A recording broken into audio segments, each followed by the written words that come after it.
Hello friends, maths तेवर में आपका स्वागत है। आज हम क्लास 11 के फिज़िक्स के क्वेश्चन पेपर को सॉल्व करने जा रहे हैं, जो कि अभी अर्धवार्षिक परीक्षा में आया था। तो देखिए, ये है क्वेश्चन पेपर फिज़िक्स का। यहाँ पे हम इसके क खंड को आज सॉल्व करेंगे। सबसे पहला क्वेश्चन है, E बराबर mc² किस वैज्ञानिक ने दिया? ये सबको पता है, E बराबर mc² जो दिया था वो अल्बर्ट आइंस्टाइन ने दिया था। ठीक है, तो इसका पहला आंसर हो जाएगा अल्बर्ट आइंस्टाइन। ठीक, इसके बाद है सेकंड नंबर, किसी वस्तु के मापन को n u से दर्शाया जाता है, उक्त में n और u क्या है? देखिए, बहुत ही इजी क्वेश्चन है। जब हम भौतिक राशि वाला चैप्टर करते हैं तो देखिए यहाँ पे एक चीज़ लिखते हैं, n1 u1 बराबर n2 u2, ये लिखते हैं ना, ये फार्मूला होता है। तो यहाँ पे आप लोगों ने कभी ध्यान दिया, ये जो होता है ये होता है परिमाण। यानी कि मैं अगर किसी वस्तु का भार लिखता हूँ तो उसको मैं 2 kg लिखूँगा। ठीक है, अगर मैं दूरी लिखता हूँ तो 2 किलोमीटर लिखूँगा। ठीक है, तो यहाँ पे देखिए जो 2 है ये परिमाण को दिखा रहा है और ये जो kg है ये मात्रक को दिखा रहा है। इसका मतलब है कि जो n है, n परिमाण को दिखाएगा और जो u है ये मात्रक को दिखाएगा। बस इतना इसमें लिखना है। ठीक है, बहुत ही ईजी क्वेश्चन है।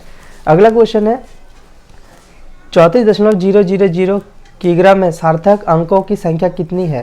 देखिए, इसमें 2 संख्या है। ठीक है, इसमें सार्थक अंक कितने होंगे? 2 होंगे, क्योंकि पॉइंट के बाद 0 है, इसलिए अगर पॉइंट नहीं रहता तो इसमें सार्थक अंक 5 हो जाता। ठीक है, बच्चे इसमें कंफ्यूज रहते हैं।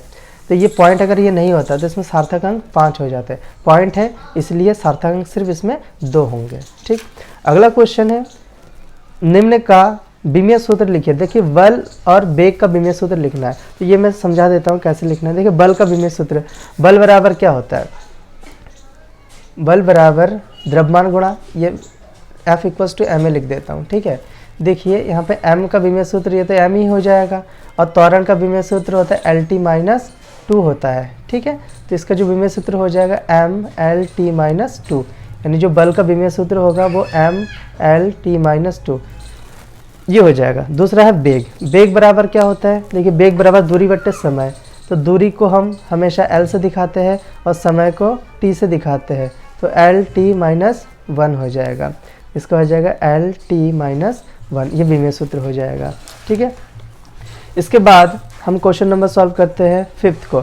ऋणात्मक त्वरण को क्या कहते हैं? देखिए, ऋणात्मक त्वरण का मतलब होता है कि यदि किसी भी वस्तु का त्वरण समय के साथ घट रहा है तो उसको ऋणात्मक त्वरण कहते हैं, और ऋणात्मक त्वरण को मंदन कह सकते हैं। ठीक है, इसका आंसर हो जाएगा मंदन। ऋणात्मक त्वरण को मंदन कहते हैं। इसका आंसर इतना हो जाएगा। अगला क्वेश्चन है, यदि a vector dot b vector = 0 तो दोनों परस्पर होंगे। देखिए, एक फार्मूला होता है, a dot b vector = ab cos theta. ठीक है, तो ये देखिए 0 कब होगा? ये वाला, ये जब थीटा जब 90 रखेंगे तभी तो 0 होगा।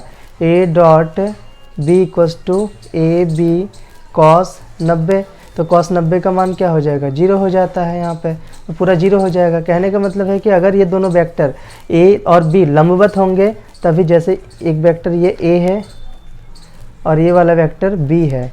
ठीक है, ये दोनों जब लंबवत होंगे ऐसे करके तभी जाके ये 0 आएगा। तो इसका आंसर होगा जब a और b लंबवत होंगे, या यहाँ पे लिख देना है इसके आंसर में कि a तथा b परस्पर लंबवत है। बस इसका आंसर ये हो जाएगा, वेक्टर a तथा वेक्टर b परस्पर लंबवत है। इसका आंसर इतना हो जाएगा।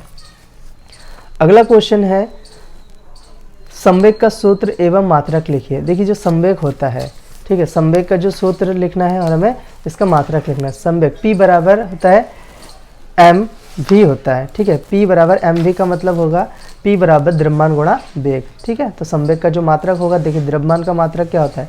किलोग्राम होता है। ठीक है, और वेग का मात्रक मीटर प्रति सेकंड, तो किग्रा मीटर प्रति सेकंड हो जाएगा इसका आंसर। यह है क्वेश्चन नंबर 7 का सॉल्यूशन। क्वेश्चन नंबर 8, रेत या बर्फ पर चलना कठिन क्यों होता है?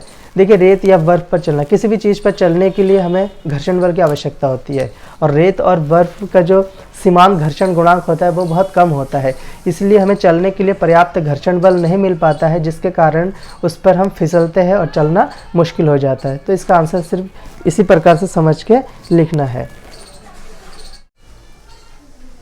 आप लोग इसका स्क्रीनशॉट ले लीजिए। बर्फ पर चलना कठिन क्यों कठिन है? ठीक है, ये बर्फ और रेत सेम ही, इसका आंसर सेम ही होगा, बस बर्फ की जगह रेत हो जाएगा।